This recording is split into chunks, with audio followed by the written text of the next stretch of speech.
Hey guys, welcome to my channel. I'm Matthew and I run FR Consulting. Over the past 3 years, I've spent an inordinate amount of time recruiting for high finance jobs. Most of that time spent on doing things the wrong way.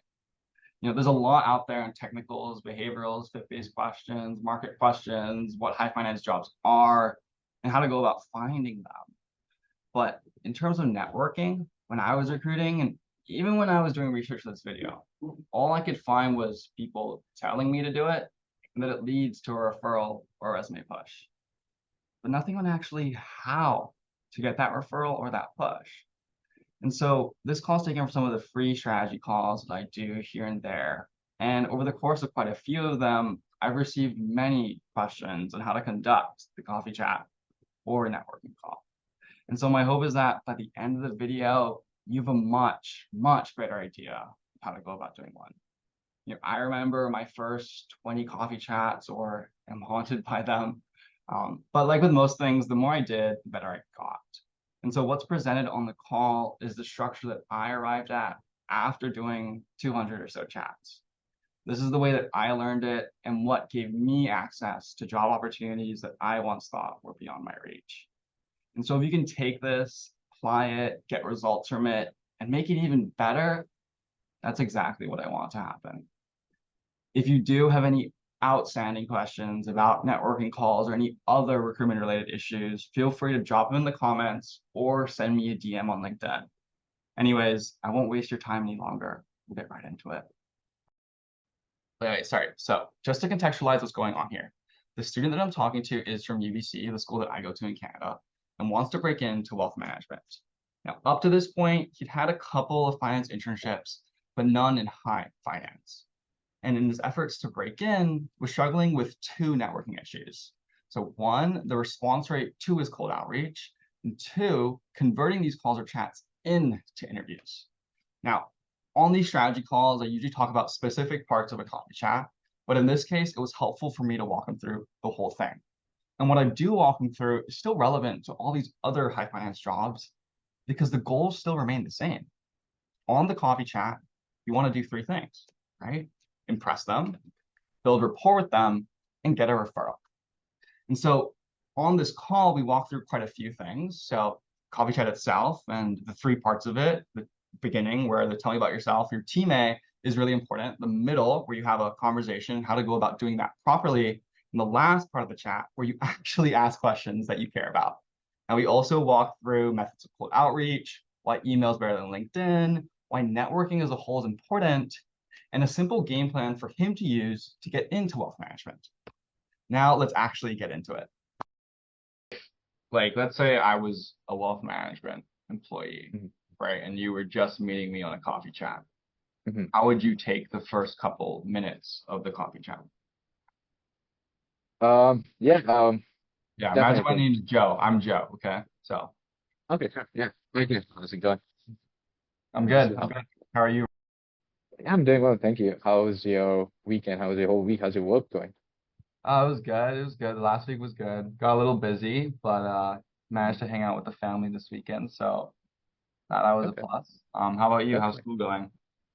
I'm doing pretty well, pretty busy right now. I think I've caught up in a lot of work, but managing, pulling through somehow or the other. So yeah, going through it.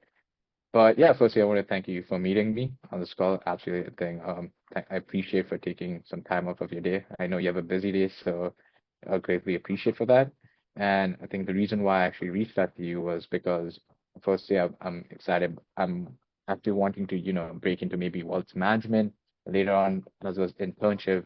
And I hope to, especially learn from you, what are your roles, responsibilities? What do you look for in a student? And what is it like being in that firm and what's your experience like? So I think that's the reason why I reached out. So yeah, Okay, and then you just pass it back to me, right? yeah, just yeah, pass it back. Okay, cool. So there's something that we should change there.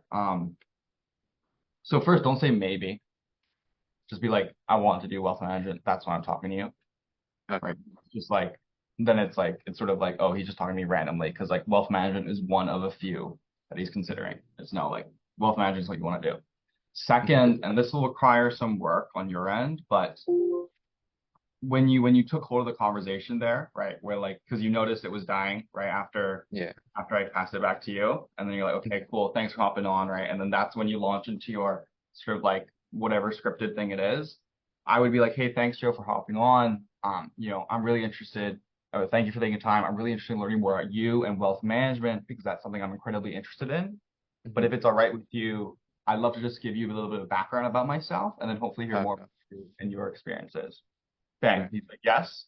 And then you launch into your intro. And so that intro, it should very much like because you have different experiences, right? Yeah. You need to find a way to link them all where by the end it's like clear you want to do wealth management. So yeah, you can use your brother. Um, Yeah. but like I feel like the way to do that is so yeah, I'm a fourth year student at UBC studying finance. Grew up Hmm. in Singapore, came to Vancouver for university, right? Was doing just fine in my first year, so I did this, right? Okay, so finance assistant. Identify the things you liked about it, you didn't like about it. Hmm. Then the consulting one, what you didn't, what you did. And then the Okay. next, what you did, what you didn't.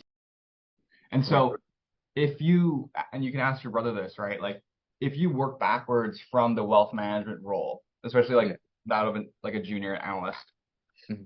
what are the characteristics of the job and what are the character traits of someone working in that job? Right. And then so like identify three for both or four. Yeah. And so when, like I said, when you talk about the thing you liked and didn't like about each experience leading up to this point, the Yeah. thing that you didn't like should be unrelated to wealth management, and the thing you did should be related to wealth management. So it's like Okay. you're stacking things, right?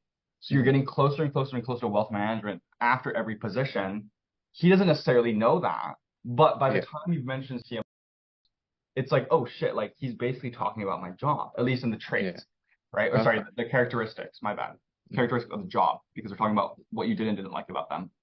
And Hmm. then to the extent that it's possible, Yeah. the way that you got those internships or the extracurriculars you've been doing or the struggle, the challenge, whatever obstacles you had to overcome when you got to Vancouver and throughout university, Hmm. try and weave those in such that those character traits are described Right. but not explicitly told, if you get what I mean. And I'll give you an Okay. example in a second. Hmm.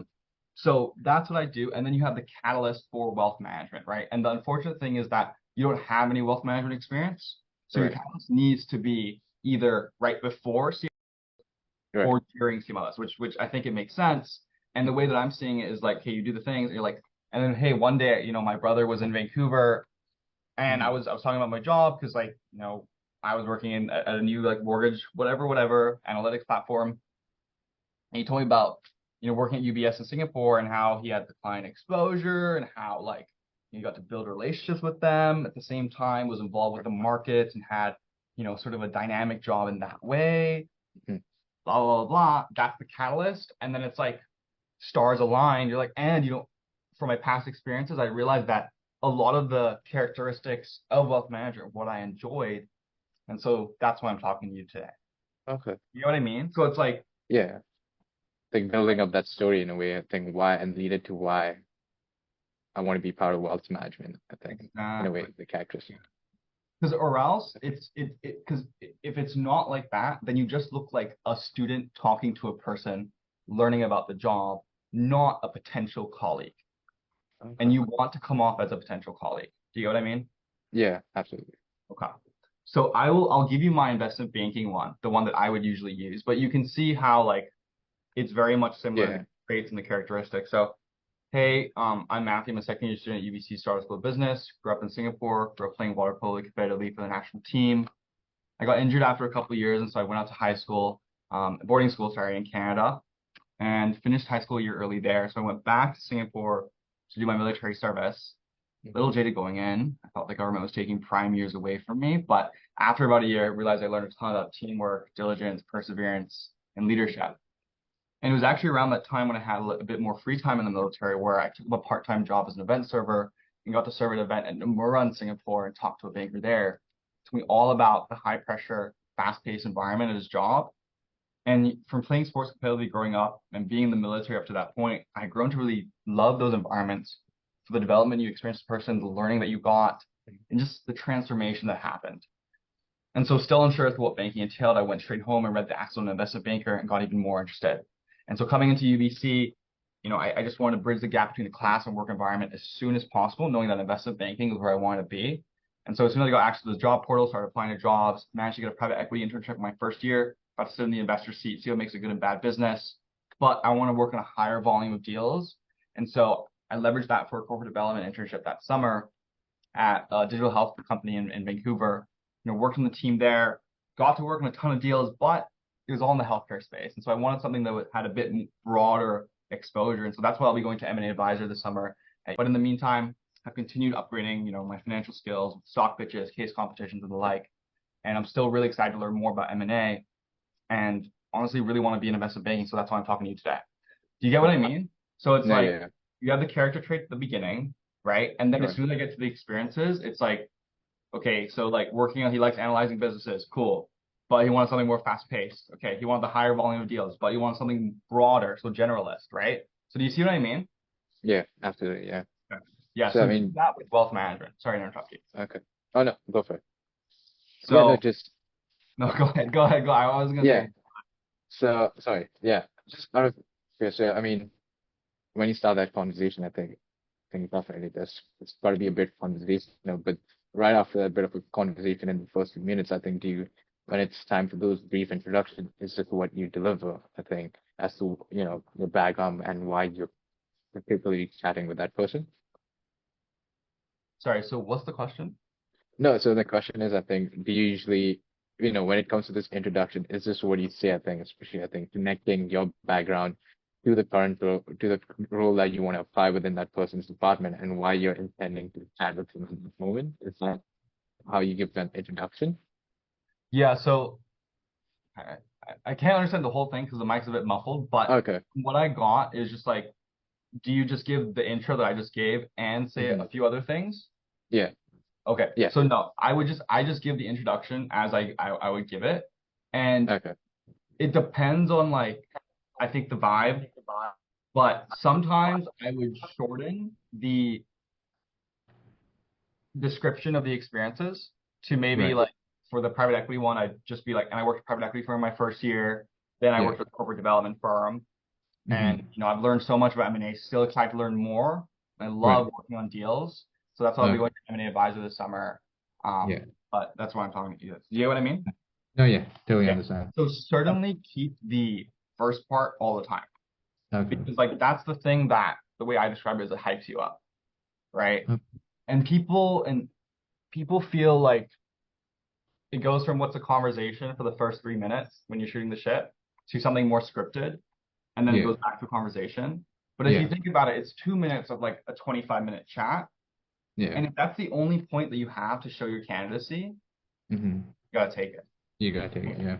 And you can certainly make your intro or your TMAY sound more conversational as you get better at it. Yeah. But my advice to you would be to have on a Google Doc or a Word doc, something like that, your whole TMAY. And then Okay. just read it every single time you have a chat.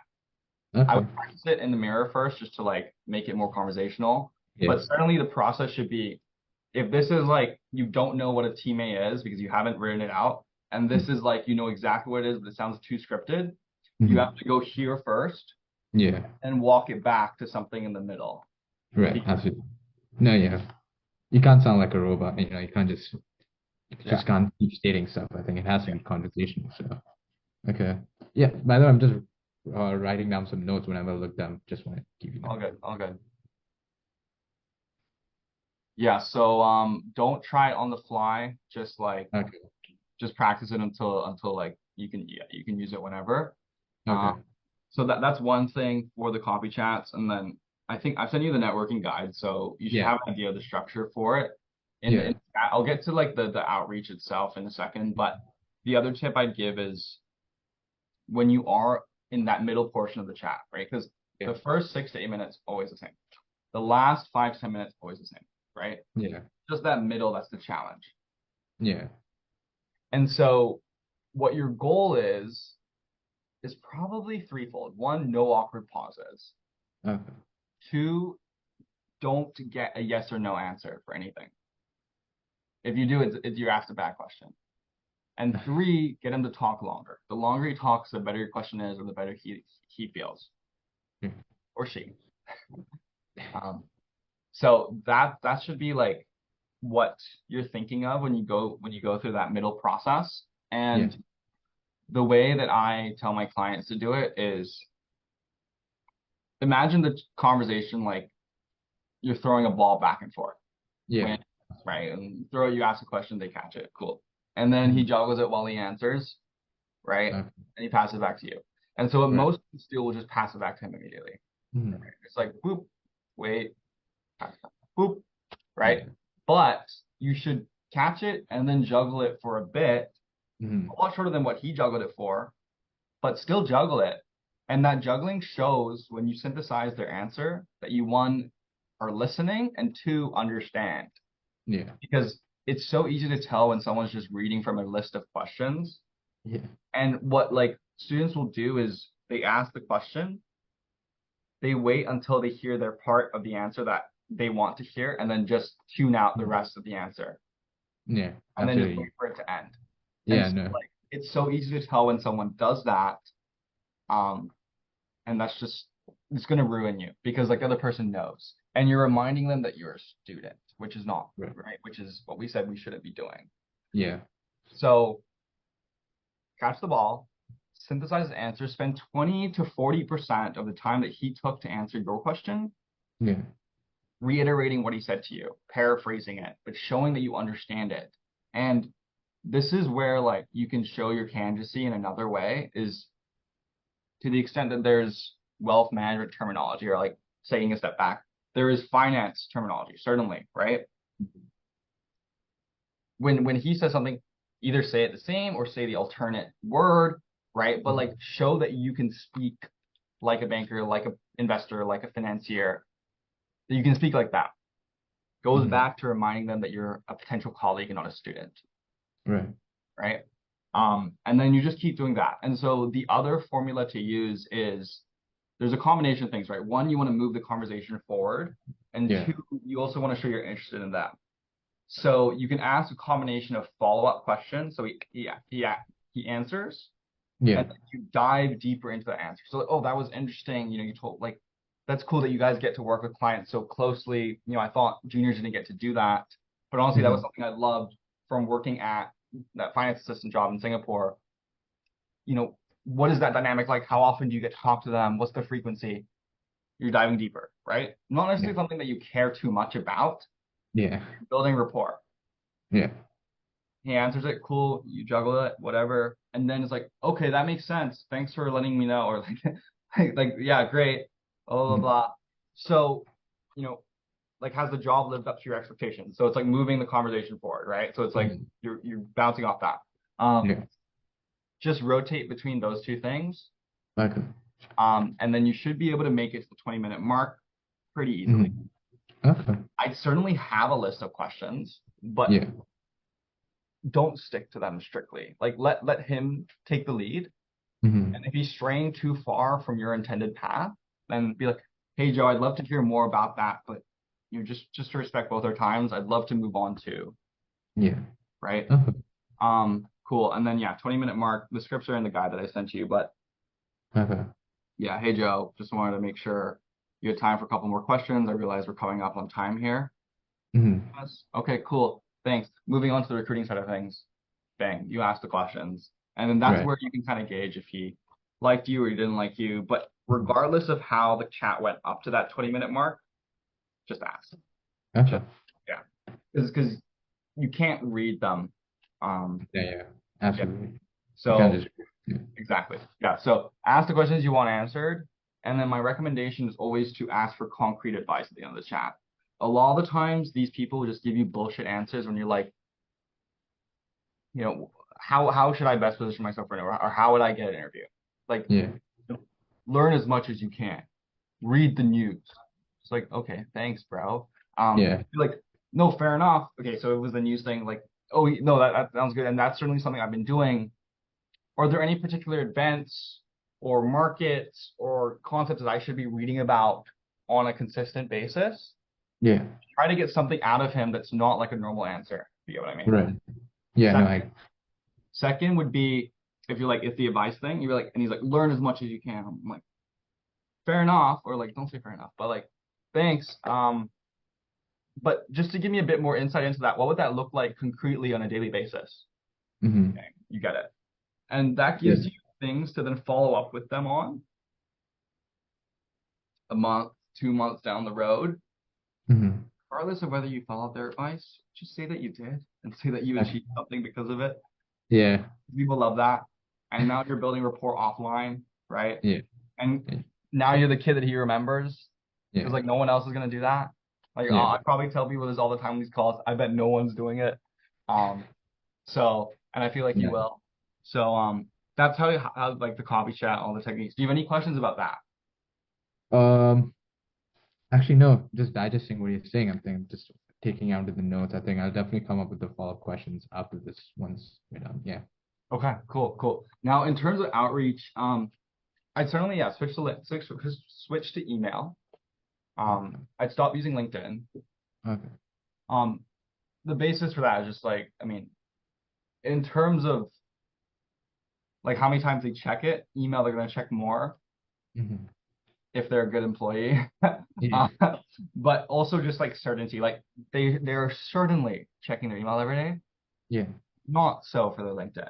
They could be, Yeah. but like they're probably on it. If they're on it that often, they're not on it to like field questions from kids, if you get what I mean. Yeah. Okay. Um, so use email. I mean, the process of doing that's very simple. It's literally just like, okay, and it's good because like wealth management firms, because they're client facing, they tend to have their emails on their website. Yeah. So like, I mean, if you were to go like Wellington Altus or something like that, or like one of these other wealth managers, the boutique ones, because the Yeah. banks you can like the email formats online super easily, Yeah. but like you could find them on their website. If not, just like take the suffix that you see on their help page or their contact us. Yeah. And then, I mean, there's a limited amount of permutations for the prefix, right? First, Yeah. last, Okay. first dot last, last dot first, first initial last, last initial first. Yeah. Like, much just went through all of them. So Yeah. just try those, right? I mean, like at the end of the day, if you have to send 8 emails to get one through, and Mm-hmm. every email is 30 seconds, right? Mm-hmm. Like what is that? 240. So it's 4 minutes to get Yeah. one person. But because wealth management is fairly small, like the sample size of they're like the population you're starting with is probably like 200 to 300 people. Yeah. It's much Um, more. yeah. Though I will say that if uh if you want to increase your chances the best you can, I would try getting an unpaid internship during winter Okay. or a part-time one. Yeah. I'll get into that in a second, but back to the email stuff, find that and then just email them. The templates are in the guide I sent you. Yeah. And yeah, attach your resume, do all that stuff. And then yeah, just schedule calls that way. Mm-hmm. I would seriously recommend you try and do that every single day or Monday through to Wednesday. And Thursday, Friday, you can schedule them for the subsequent week. Okay. But yeah, I think people just forget to do it. Mm-hmm. And I think networking is the only thing that's gonna like exponentially increase your chances. Like you have so much leverage on your time. Like Yeah. you spend Absolutely. 30 minutes to get Mm-hmm. 30 minutes sends 10 emails and 5 people Yeah. convert. 30 minutes now amounts to 150 minutes of talking to people. Do you get what Yeah. No, yeah, I get.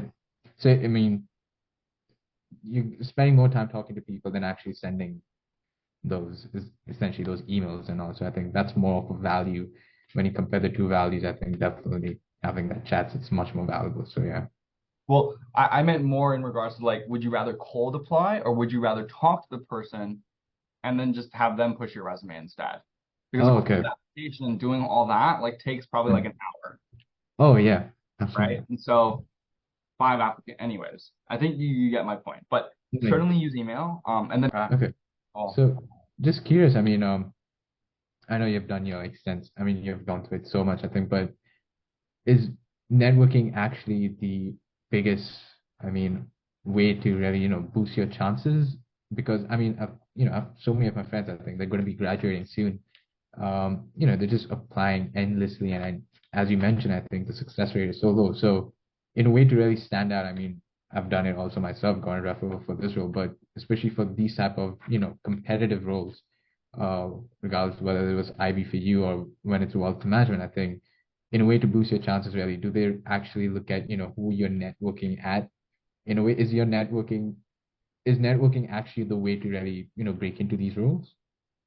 Yes. Just curious, or from your experience. It's just because like I mean, okay, at the end of the day, it's a competition, right? So like resumes, whose looks the best? Mhm. Network, who made the best impression? Okay. And so it provides another like field for you to play the game. Hmm. And so if you can have both really good, then you're always Yeah. going to get the interview. But people at the end of the day want to work with people they want to work with. And Yeah. so if the resume is relatively less important or everyone meets the bar, Yeah. the networking is what they look at. Okay. So yeah, if you're like if you don't have the requisite experiences at all, Hmm. networking won't do too much, Hmm. like really anything, because Yeah. unless you can in that call itself like show why you only have those experiences, show that like you know so much more than your resume presents. Yeah. But do you get what I mean? Like it's just Yeah. another game that you need to play. Yeah. Absolutely. And yeah, because finance is competitive, it's just come to like this point where like you're now evaluated on these two things. Yeah. Um, Absolutely. but yeah, especially in wealth management, where it's a lot more of a client-facing, team-oriented, interpersonal role, Yeah. networking certainly has a large hand in you getting the interview. Okay.